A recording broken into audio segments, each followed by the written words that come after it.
కాకినాడ జిల్లా పిఠాపురం మండలం వెల్దుర్తి గ్రామంలో నూతన సంవత్సర వేడుకలను పూల బుకేలతో స్వీట్లతో జరుపుకోవాలని అక్కడ ఉన్నటువంటి పెద్దలకు కుటుంబీకుల్లో ఉన్నటువంటి తల్లిదండ్రులకు ర్యాలీగా తెలియజేయడం జరిగింది. ఈ మద్యం అనే మహమ్మారి వల్ల అనేకమైనటువంటి కుటుంబాలు చిన్నభిన్నమైపోతూ ఉన్నాయి.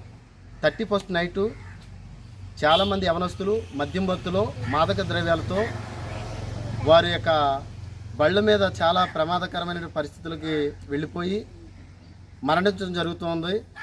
తల్లిదండ్రులకు అందరికీ కూడా మేము ఒక విజ్ఞప్తి తెలియజేస్తూ ఉన్నాం.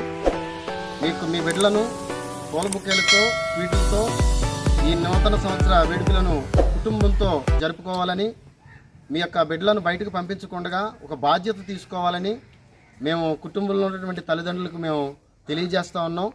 ప్రభుత్వాన్ని మేము కోరేది ఒకటే, ఈ నూతన సంవత్సర వేడుకలకే కాక మద్యపానం పూర్తిగా నిషేధిద్దామని మాట ఇచ్చారు.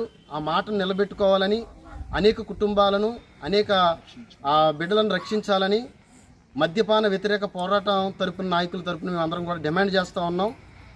మాట ఇచ్చి 4 సంవత్సరాలు గడుస్తున్నప్పటికీ కూడా నేటికి కూడా పూర్తిగా అమలు కాలేనటువంటి పరిస్థితి ఉంది.